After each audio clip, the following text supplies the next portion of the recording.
ಗಟ್ಟಿ ಇಚ್ಬೇಕು. ಆಯ್ತು.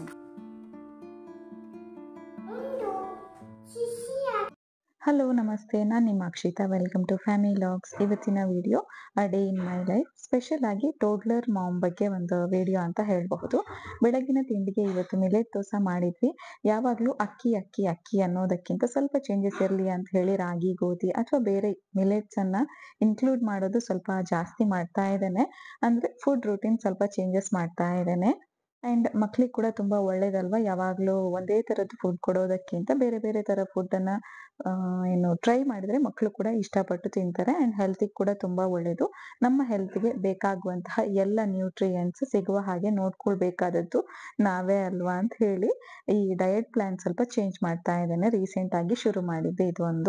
1.5-2 ವರ್ಷ ಆದ್ಮೇಲೆ ಮಕ್ಕಳ ಜೊತೆಗೆ ಆಟ ಆಡೋದು ತುಂಬಾ ಬೇರೆ ಬೇರೆ ತರದ್ದು ಪ್ರಯತ್ನ ನಾವು ಮಾಡ್ಬೇಕಾಗ್ತದೆ. ಇದು ಒಂದು ಟಾಯ್ ನಾವು ರೀಸೆಂಟ್ ಆಗಿ ತಗೊಂಡಿರೋದು. ಇದು ಮೆಮೊರಿ ಗೇಮ್, ಅಮೆಝಾನ್ ಅಲ್ಲಿ ಪರ್ಚೇಸ್ ಮಾಡಿರೋದು. ಈ ಕಾಯಿನ್ಸ್ ಅಲ್ಲಿ ಬೇರೆ ಬೇರೆ ಕಲರ್ ಇದೆ. ಅರೌಂಡ್ 6 ಕಲರ್ಸ್ ಇದೆ. ಈಚ್ ಕಲರ್ ಇದ್ದು 4 ಕಾಯಿನ್ಸ್ ಇದೆ. ಟೋಟಲ್ ಆಗಿ 24 ಕಾಯಿನ್ಸ್ ಇದೆ. ಹಾಗೆ ಒಂದು ಡೈಸ್ ಇದೆ. ಈ ಡೈಸ್ ಅಲ್ಲಿ ಕೂಡ ಸೇಮ್ ಕಲರ್ಸ್ ಇದೆ. ಫಸ್ಟ್ ಗೆ ನಾವು ಡೈಸ್ ಹಾಕಿ ಒಂದು ಕಾಯಿನ್ ಅನ್ನ ತೆಗಿಬೇಕು. ಸೇಮ್ ಕಲರ್ ಬಂದ್ರೆ ಆ ಕಾಯಿನ್ ನಮ್ದಾಗತ್ತೆ. ಇಲ್ಲದಿದ್ರೆ ನಾವು ಅದನ್ನ ಹಾಗೆ ಅಲ್ಲಿ ರಿಟರ್ನ್ ಇಡಬೇಕು. ಮತ್ತೆ ನೆಕ್ಸ್ಟ್ ಯಾರಿದ್ದಾರೆ ಅವರು ಆಟ ಆಡಬೇಕು. ಇದನ್ನು ಎಷ್ಟು ಜನ ಬೇಕಾದ್ರೂ ಆಟ ಆಡಬಹುದು. 2, 3, 4 ಈ ತರ ನಾವಿಬ್ರು ಜಾಸ್ತಿ ಆಟ ಆಡ್ತಾ ಇರ್ತೇವೆ. ಅಂಡ್ ರೀಸೆಂಟ್ ಆಗಿ ತಗೊಂಡಿರೋದ್ರಿಂದ ನಮ್ಮ ಆರುಷ್ಗೆ ಇದರಲ್ಲಿ ಸ್ವಲ್ಪ ಇಂಟ್ರೆಸ್ಟ್ ಕೂಡ ಜಾಸ್ತಿ ಇದೆ. ಇದು ಮೆಮರಿ ಗೇಮ್ ಯಾಕಂತ ಹೇಳೋದಂದ್ರೆ, ಒಬ್ರು ತೆಗೆದು ಕಾಯಿನ್ ಅನ್ನ ಅಲ್ಲಿ ರಿಟರ್ನ್ ಇಟ್ಟಿರ್ತಾರಲ್ವಾ, ಆ ಪ್ಲೇಸ್ ಅನ್ನ ನಾವು ನೆನಪಲ್ಲಿ ಇಟ್ಕೊಳ್ಬೇಕು. ನೆಕ್ಸ್ಟ್ ನಾವು ಆಡುವಾಗ ನಮ್ಗೆ ಯಾವ ಕಲರ್ ಬಂದ್ರೆ ನಾವು ಅದನ್ನ ಚೂಸ್ ಮಾಡ್ಕೊಳ್ಬಹುದು. ಅಂದ್ರೆ ಕಾಯಿನ್ ನಮ್ಗೆ ಜಾಸ್ತಿ ಆಗುತ್ತೆ. ಜಾಸ್ತಿ ಕಾಯಿನ್ಸ್ ಆದವರು ವಿನ್ನರ್ ಆಗ್ತಾರೆ ಕೊನೆಗೆ. ಒಮ್ಮೆ ಆಡುವಾಗ ಒಂದು ಕಾಯಿನ್ ಮಾತ್ರ ಟಚ್ ಮಾಡ್ಬೇಕು. ನಾವು 2, 3 ಕಾಯಿನ್ ಟಚ್ ಮಾಡಿ ಕಲರ್ ನೋಡ್ಬಾರ್ದು. ಆದ್ರೆ ನಮ್ಮ ಆರುಷ್ಗೆ ಹೇಗಂದ್ರೆ ಕೆಲವೊಂದ್ಸಲ 2, 3 ಟಚ್ ಮಾಡೋದು ಇಂಟ್ರೆಸ್ಟ್ ಆಗುತ್ತೆ. ಚೀಟಿಂಗ್ ಅಂದ್ರೆ ಏನು ಅಂತ ಗೊತ್ತಿಲ್ಲದಿದ್ರೂನುವೆ ನನಗೆ ಕಾಯಿನ್ ಬೇಕು, ಕಲರ್ ಮ್ಯಾಚ್ ಆಗ್ಬೇಕು ಅನ್ನೋದೊಂದು ಅವನಿಗೆ ಗೊತ್ತುಂಟಲ್ವಾ. ಸೊ ಅದಕ್ಕೋಸ್ಕರ ಸುಮಾರು ಬಾರಿ ಅದನ್ನ ಪ್ರಯತ್ನ ಪಡ್ತಾನೆ. ಸೊ ಹಾಗೆ ಮಾಡಬಾರ್ದು ಅಂತ ಹೇಳಿ ಹೇಳಿಕೊಟ್ಟು ಆಟ ಆಡುವಂತಹ ಒಂದು ಸ್ಟೇಜ್ ಅಲ್ಲಿ ಇದ್ದೇವೆ. ರೀಸೆಂಟ್ ಆಗಿ ಈ ಒಂದು ಆಟ ಶುರು ಮಾಡಿರೋದ್ರಿಂದ ಅವನಿಗೆ 100% ರೂಲ್ಸ್ ಏನು ಅಂತ ಹೇಳಿ ಗೊತ್ತಾಗ್ತಾ ಇಲ್ಲ. ಕಲರ್ ಮ್ಯಾಚ್ ಮಾಡ್ಬೇಕು ಅಂತ ಮಾತ್ರ ಗೊತ್ತು. ಒನ್ ಟೈಮ್ ಮಾತ್ರ ತೆಗಿಬೇಕು ಅಂತ ಗೊತ್ತುಂಟು. ಆದ್ರೂನುವೆ ಕೆಲವೊಂದ್ಸಲ ಸುಮಾರು ಸಲ ತೆಗಿಯೋದಕ್ಕೆ ಪ್ರಯತ್ನ ಪಡ್ತಾನೆ. ಸೊ ಇದು ಒಂದ್ಸಲ ಆಟ ಆಡಿ ಆದ್ಮೇಲೆ ಇನ್ನ ಒಂದು ನೈಲ್ ಕಟ್ ಮಾಡ್ತಾ ಇದ್ದೇನೆ. ಮಕ್ಕಳದ್ದು ನೈಲ್ ಕಟ್ ಮಾಡೋದು ತುಂಬಾ ಮುಖ್ಯ ಆಗುತ್ತೆ, ಚಿಕ್ಕ ಪಾಪುವಿನಿಂದಲೂ ಅಂತ ಹೇಳ್ಬೇಕು. ಯಾಕಂದ್ರೆ ಅವ್ರದ್ದು ಮುಖವನ್ನ ಅವರೇ ಸ್ಕ್ರಾಚ್ ಮಾಡ್ಕೊಳ್ತಾರೆ. ಇಲ್ಲದಿದ್ರೆ ನಮ್ ಜೊತೆ ಆಟ ಆಡುವಾಗ ನಮ್ಮ ಮುಖ, ಕೈ ಎಲ್ಲ ಸ್ಕ್ರಾಚ್ ಮಾಡ್ತಾರೆ. ಮತ್ತೆ ಇನ್ನೊಂದೇನಂದ್ರೆ, ಸ್ವಲ್ಪ ಏನಾದ್ರೂ ಉಗುರು ಹಾಗೆ ಕಟ್ಟಾಗದಾಗೆ ಕಂಡ್ರೆ ಅವರಿಗೆ ಬಾಯಲ್ಲಿ ಹಾಕುವಂತಹ ಅಭ್ಯಾಸ ಶುರುವಾಗುತ್ತೆ. ಅದಲ್ಲದೆ ಹೈಜೀನ್ ಅನ್ನ ಮೇಂಟೈನ್ ಮಾಡ್ಬೇಕು ಅಂತ ಇರುವಾಗ ಕೂಡ ನಾವು ಉಗುರನ್ನ ಕಟ್ ಮಾಡ್ತಾ ಇರ್ಬೇಕು. ಮಕ್ಕಳು ಬೇರೆ ಬೇರೆ ತರದ್ದು ಆಟದ ಸಾಮಾನು ಯೂಸ್ ಮಾಡ್ತಾರೆ, ಅಥವಾ ಮಣ್ಣಲ್ಲಿ ಆಟ ಆಡ್ತಾರೆ. ಹೊರಗಡೆ ಹೋದಾಗ ಏನೆಲ್ಲ ಟಚ್ ಮಾಡ್ತಾರೆ, ಆವಾಗ ಅವ್ರದ್ದು ಉಗುರು ಒಳಗಡೆ ಮಣ್ಣು, ಕೊಳೆ ಎಲ್ಲ ಹೋಗುತ್ತೆ. ನಾವು ಜಸ್ಟ್ ಬಂದು ವಾಶ್ ಮಾಡ್ತೇವೆ, ಆದ್ರೂ ಉಗುರು ಒಳಗೆ ಇರುವಂತಹ ಕೊಳೆ ಏನಿರುತ್ತೆ ಅದನ್ನ ನಾವು ತೆಗಿಯೋದಕ್ಕಾಗೋದಿಲ್ಲ. ಅದೇ ಕೈಯಲ್ಲಿ ಮತ್ತೆ ಅವರು ಊಟ ತಿಂಡಿ ತಿನ್ನುವಾಗ ಅದ್ರಲ್ಲಿರುವಂತಹ ಏನೋ ಬ್ಯಾಕ್ಟೀರಿಯಾ ಅದು ಇದು ಏನಿರುತ್ತೆ ಅದೆಲ್ಲ ಹೊಟ್ಟೆಯೊಳಗೆ ಹೋಗುವಂತಹ ಚಾನ್ಸ್ ಇರುತ್ತೆ. ಇದರಿಂದ ಯಾವಾಗ್ಲೂ ಅವರಿಗೆ ಹೆಲ್ತ್ ಇಶ್ಯೂಸ್ ಬರ್ತಾನೆ ಇರ್ತದೆ.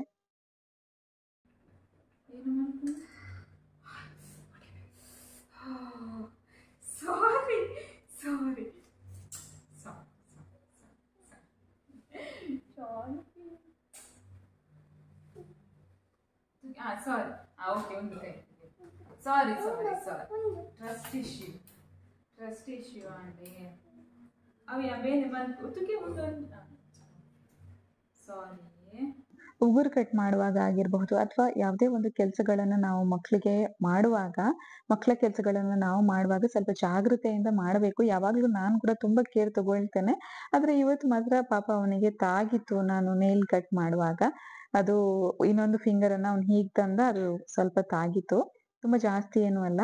ಆದ್ರೆ ಈ ತರ ನಾವು ತಾಗಿದಾಗ ಅದನ್ನ ಕೂಡ ನಾವು ಕಾಮ್ ಆಗಿ ಅಕ್ಸೆಪ್ಟ್ ಮಾಡೋದನ್ನ ಹೇಳಿಕೊಡ್ಬೇಕು ಮಕ್ಕಳಿಗೆ.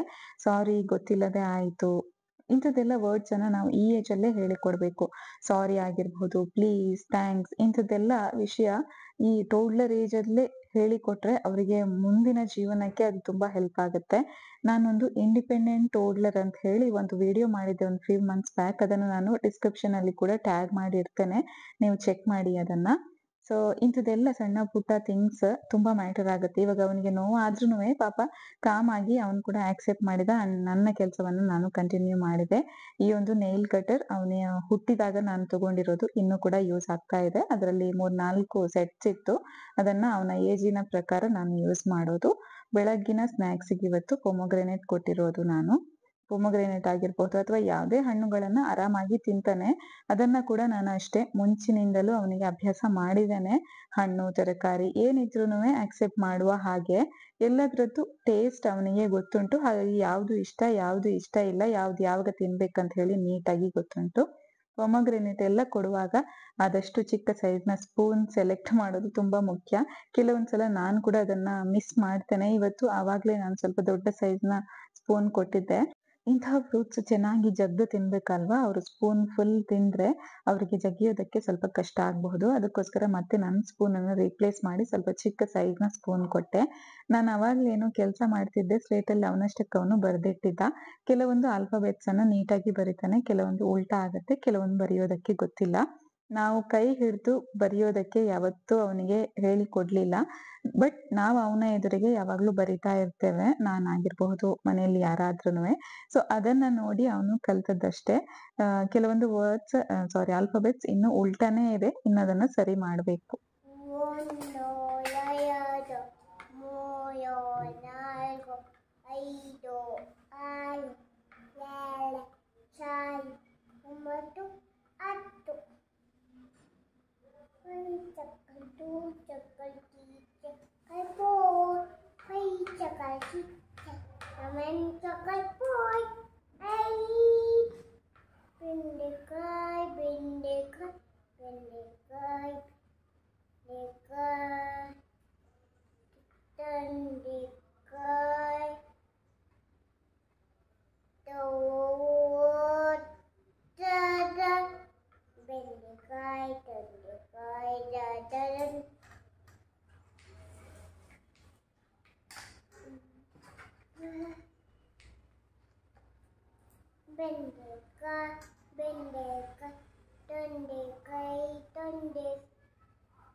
ತೋಟದಲ್ಲಿ ಒಂದೇ ಒಂದೇ ಒಂದೇ ಒಂದೇ ಡಬ್ಬದ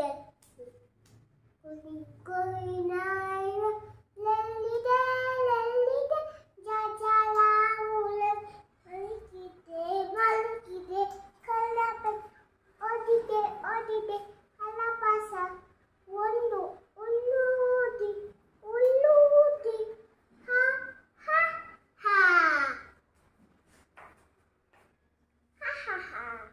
ಅವನಿನ್ನೂ ಸ್ಕೂಲಿಗೆ ಹೋಗೋದಿಲ್ಲ, ಹಾಗಾಗಿ ಮನೆಯಲ್ಲಿ ಎಲ್ಲ ವಿಷಯದಲ್ಲೂ ಎಂಗೇಜ್ ಮಾಡಬೇಕಾಗ್ತದೆ. ನಾನೇನಾದರೂ ಸ್ವಲ್ಪ ಬ್ಯುಸಿ ಇರುವಾಗ ಅವನಷ್ಟಕ್ಕೆ ಅವನು ಕುತ್ಕೊಂಡು ಒಂದು 10-15 ನಿಮಿಷ ಆದರೂ ಸ್ಪೆಂಡ್ ಮಾಡಬೇಕು ಅನ್ನೋದು ನನ್ನದೊಂದು ಪ್ರಯತ್ನ ಯಾವಾಗಲೂ ಇದ್ದದ್ದೇ. ಸೊ ಅದನ್ನ ಅವನು ಮಾಡ್ತಾನೆ. ಇದೆಲ್ಲ ನಾನು ಜಸ್ಟ್ ಕ್ಯಾಮರಾ ಆನ್ ಮಾಡಿ ಇಟ್ಟು ಹೋಗಿದ್ದೆ. ಅವನಷ್ಟಕ್ಕೆ ಅವನು ಮಾಡ್ಕೊಳ್ತಾ ಇದ್ದಾನೆ, ಆಟ ಆಡ್ತಾ ಇದ್ದಾನೆ. ಇಲ್ಲಿ ಅವನು ಲಾಲಿಪಾಪ್ ಮಾಡ್ತಾ ಇದ್ದಾನೆ, ಕ್ಯಾಂಡೀಸ್ ಏನಿರುತ್ತೆ ಅದು. ಅದನ್ನ ಮಾಡಿ ಅವನಷ್ಟಕ್ಕೆ ಅವನೇ ತಿನ್ನೋದು. ಇದು ಒಂದು ಅಮ್ಮನಿಗೆ, ಒಂದು ಅಜ್ಜನಿಗೆ, ಒಂದು ಪಪ್ಪನಿಗೆ ಅಂತ ಹೇಳಿ ಈ ತರ ಆಟ ಆಡ್ತಾ ಇರ್ತಾನೆ. ನಾವು ಆಕ್ಚುಲಿ ಅವನಿಗೆ ಚಾಕ್ಲೇಟ್ಸ್ ಎಲ್ಲ ಕೊಡೋದಿಲ್ಲ. ಮೇ ಬಿ ಸುಮಾರು ವಿಡಿಯೋದಲ್ಲಿ ನಾನು ಹೇಳಿದ್ದೇನೆ ಕೂಡ. ಬಟ್ ಸೆಕೆಂಡ್ ಇಯರ್ ಬರ್ಡೇಗೆ ಒಮ್ಮೆ ಟೇಸ್ಟ್ ಮಾಡಿದ್ದ ಕೇಕ್ ಮತ್ತೆ ಐಸ್ ಕ್ರೀಮ್, ಚಾಕ್ಲೇಟ್ ಎಲ್ಲ ಫಸ್ಟ್ ಟೈಮ್ ಟೇಸ್ಟ್ ಮಾಡಿದ್ದು. ಅಂಡ್ ಅವನಿಗೆ ಸ್ಟಮಕ್ ಅಪ್ಸೆಟ್ ಕೂಡ ಆಗಿತ್ತು. ಮತ್ತೆ ಸೆಕೆಂಡ್ ಟೈಮ್ ನಾವೊಮ್ಮೆ ಚಾಕ್ಲೇಟ್ ಕೊಟ್ಟಿದ್ವಿ ಅವನಿಗೆ ಜಸ್ಟ್ ಒಮ್ಮೆ ಲಾಲಿಪಾಪ್ ಹೇಗಿರುತ್ತೆ, ಅದು ಹೇಗೆ ತಿನ್ನೋದು ಅಂತ ಹೇಳಿ ಗೊತ್ತಾಗ್ಬೇಕು ಅಂತ ಹೇಳಿ ಒನ್ಸ್ ಕೊಟ್ಟಿದ್ವಿ. After 2 years, may be 1-2 months back ಅನ್ಸುತ್ತೆ. ಅವಾಗ ಏನಂದ್ರೆ ಜಸ್ಟ್ ಒಂದು ಸ್ವಲ್ಪ ಹೊತ್ತು ಅದನ್ನ ಚೀಪೋದಕ್ಕೆ ಬಿಟ್ವಿ. ಅದಾದ್ಮೇಲೆ ಅದು ಸರಿ ಇಲ್ಲ, ಹಾಳಾಗಿದೆ ಅಂತ ಹೇಳಿ ತಗೊಂಡ್ವಿ ಅಷ್ಟೇ. ಫುಲ್ ಕೊಡ್ಲಿಲ್ಲ, ಜಸ್ಟ್ ಟೇಸ್ಟ್ ಮಾಡೋದಕ್ಕಂತ ಕೊಟ್ವಿ ಅಷ್ಟೇ. ಇಲ್ಲಿ ಒಂದು ಕ್ವಿಕ್ ರೆಸಿಪಿನ ಶೇರ್ ಮಾಡ್ತಾ ಇದ್ದೇನೆ. 4 ಸ್ಪೂನ್ ಆಗುವಷ್ಟು ಹೆಸರು ಬೇಳೆ, 1 ಸ್ಪೂನ್ ಆಗುವಷ್ಟು ಉದ್ದಿನ ಬೇಳೆ ಹಾಕಿ ಹುರ್ಕೊಳ್ತಾ ಇದ್ದೇನೆ. ಇದ್ರದ್ದು ಇವತ್ತು ನಾನು ಚಟ್ನಿ ಮಾಡ್ತಾ ಇರೋದು. 1/4 ಸ್ಪೂನ್ ಆಗುವಷ್ಟು ಜೀರಿಗೆ, ಇದನ್ನು ಕೂಡ ಜೊತೆಗೆ ಹುರ್ಕೊಳ್ತಾ ಇದ್ದೇನೆ. ಮತ್ತೆ ಒಂದು ಸ್ವಲ್ಪ ಕೆಂಪು ಮೆಣಸು ಹಾಕ್ತೇನೆ. ಖಾರಕ್ಕೆ ಬೇಕಾಗುವಷ್ಟು ಕೆಂಪು ಮೆಣಸು ಹಾಕಿದ್ರೆ ಆಯಿತು, ಜಾಸ್ತಿ ಏನು ಹಾಕ್ಬೇಕಂತ ಇಲ್ಲ. ಮತ್ತೆ ಒಂದು 3-4 ಕಾಳಷ್ಟು ಬೆಳ್ಳುಳ್ಳಿ, ಮತ್ತೆ ತೆಂಗಿನಕಾಯಿ ತುರಿ ಅದು ಕೂಡ ಸ್ವಲ್ಪ ಒಂದು 4 ಸ್ಪೂನು 3 ಸ್ಪೂನ್ ಅಷ್ಟು ಹಾಕಿದ್ರೆ ಸಾಲ್ತದೆ. ಮತ್ತೆ ಹುಳಿಗೆ ಸ್ವಲ್ಪ ಹುಣಸೆ ಹುಳಿಯ ನೀರೇನಿರುತ್ತೆ ಅದನ್ನ ಹಾಕೊಳ್ತೇನೆ. ನೆನೆಸಿಟ್ಕೊಂಡಿದ್ದೆ ಆವಾಗಲೇ, ಅದನ್ನ ಹಾಕ್ತೇನೆ. ಮತ್ತೆ ರುಚಿಗೆ ಬೇಕಾದಷ್ಟು ಉಪ್ಪು, ಹಾಗೆ ಬೇಕಾಗುವಷ್ಟು ನೀರು ಹಾಕೊಂಡು ಗ್ರೈಂಡ್ ಮಾಡ್ಕೊಳ್ಳೋದು. ಮೂಂಗ್ ದಾಲ್ ಚಟ್ನಿ ರೆಡಿ ಆಗುತ್ತೆ. ರೈಸ್ ಜೊತೆಗೆ ಕೂಡ ತುಂಬಾ ಚೆನ್ನಾಗಿರುತ್ತೆ, ಅಥವಾ ದೋಸೆ ಇಡ್ಲಿ ಜೊತೆಗೆ ಕೂಡ ಕನ್ಸಿಸ್ಟೆನ್ಸಿ ಸ್ವಲ್ಪ ನೀರು ಮಾಡಿದ್ರೆ ಚೆನ್ನಾಗಾಗುತ್ತೆ. ಇನ್ನು ಪೇರೆಂಟ್ಸ್ ಆದ್ಮೇಲೆ ನಾವು ಸೆಲ್ಫ್ ಕೇರ್ ಅನ್ನ ತುಂಬಾ ಮರ್ತು ಬಿಡ್ತೇವೆ. ಸೆಲ್ಫ್ ಕೇರ್ ಕೂಡ ತುಂಬಾ ಮುಖ್ಯ ಆಗುತ್ತೆ ನಮ್ಗೆ. ಇಲ್ಲಿ ಒಂದು ಫೇಸ್ ಪ್ಯಾಕ್ ಬಗ್ಗೆ ಹೇಳ್ತಾ ಇದ್ದೇನೆ. 1 ಸ್ಪೂನ್ ಆಗುವಷ್ಟು ಅಕ್ಕಿ ಹಿಟ್ಟು ಮತ್ತೆ 2 ಸ್ಪೂನ್ ಆಗುವಷ್ಟು ಮೊಸರನ್ನ ಹಾಕೊಂಡು ಚೆನ್ನಾಗಿ ಕಲಿಸ್ಕೋಬೇಕು. ಇದು ಫೇಸ್ ಪ್ಯಾಕ್ ಅಥವಾ ಸ್ಕ್ರಬ್ ಕೂಡ ಅಂತ ಹೇಳಬಹುದು. ಡ್ರೈ ಸ್ಕಿನ್ಗೆ ತುಂಬಾ ಸೂಟ್ ಆಗುತ್ತೆ. ಆಯಿಲ್ ಸ್ಕಿನ್ಗೆ ಮೇ ಬಿ ಈ ಫ್ಯಾಟ್ ಕರ್ಡ್ ಯೂಸ್ ಮಾಡಿದ್ರೆ ಸ್ವಲ್ಪ ಪಿಂಪಲ್ಸ್ ಎಲ್ಲ ಜಾಸ್ತಿ ಆಗಬಹುದು. ಆದ್ರೆ ನಂದು ಡ್ರೈ ಸ್ಕಿನ್ ಇರೋದ್ರಿಂದ ಇದು ಚೆನ್ನಾಗೇ ವರ್ಕ್ ಆಗುತ್ತೆ. ಏನು ಸಾಫ್ಟ್ ಆಗುತ್ತೆ ಸ್ಕಿನ್, ಮತ್ತೆ ಡೆಡ್ ಸ್ಕಿನ್ ಏನಿರುತ್ತೆ ಅದು ಕೂಡ ಹೋಗುತ್ತೆ. ಅದನ್ನ ಚೆನ್ನಾಗಿ ಕಲಿಸ್ಕೊಂಡು ಇನ್ನು ಸ್ವಲ್ಪ ಹಚ್ಚಿ, ಮುಖಕ್ಕೆ ಕೈಗೆ ಹಚ್ಚಿ ಒಂದು 5 ನಿಮಿಷ ಬಿಟ್ಟು ಮತ್ತೆ 1-2 ನಿಮಿಷ ಹಾಗೆ ಸ್ಕ್ರಬ್ ಮಾಡಿ ವಾಶ್ ಮಾಡೋದು, ಇಷ್ಟೇ. ಪಂಟಿನತೆ ಏನಂದ್ರೆ ಕೋಷ್ಟ ಕಷ್ಟ ಪಣ್ಣ ಮೂನು ಉಪ್ಪ ಒಂದು ಶಿಶಿ ಆತಂಡ. ಇಲ್ಲಿ ನಾನು ಕುಕ್ ಮಾಡುವಾಗ ಆಗಿರಬಹುದು ಅಥವಾ ಸೆಲ್ಫ್ ಕೇರ್ ತಗೊಳ್ಳುವಾಗ ಇರಬಹುದು, ಆರುಷ್ ನನ್ನ ಜೊತೆನೇ ಇರ್ತಾನೆ. ನಾನು ಕೂಡ ಅವನು ಕೇಳುವಂತಹ ಪ್ರಶ್ನೆಗಳಿಗೆ ಆನ್ಸರ್ ಮಾಡ್ತಾ ಇರ್ತೇನೆ. ನಮ್ಮ ರೂಟೀನ್ ಹೀಗೆ ಇರುತ್ತೆ. ಇಷ್ಟೇ ಈ ಒಂದು ವ್ಲಾಗನ್ನು ನಾನು ಇಲ್ಲಿಗೆ ಎಂಡ್ ಮಾಡ್ತಾ ಇದ್ದೇನೆ. ಮೇ ಬಿ ಪೇರೆಂಟ್ಸಿಗೆ ತುಂಬ ಕನೆಕ್ಟ್ ಆಗ್ತದೆ ಅಂತ ಅನ್ಕೊಂಡಿದ್ದೇನೆ. ನಿಮಗೆ ಇಷ್ಟ ಆದರೆ ಪ್ಲೀಸ್ ಲೈಕ್ ಮಾಡಿ, ಹಾಗೆ ಚಾನಲ್ನ ಸಬ್ಸ್ಕ್ರೈಬ್ ಮಾಡ್ಕೊಳ್ಳಿ. ಇನ್ನಷ್ಟು ಬೇರೆ ಬೇರೆ ಥರದ್ದು ವಿಡಿಯೋಸ್ ಇವೆ, ಅವನ್ನೊಮ್ಮೆ ಚೆಕ್ ಮಾಡಿ. ಆ್ಯಂಡ್ ಇನ್ನು ನೆಕ್ಸ್ಟ್ ವಿಡಿಯೋದಲ್ಲಿ ಸಿಗ್ತೀನಿ. ಅಲ್ಲಿವರೆಗೆ take care and bye bye. Stay tuned for more.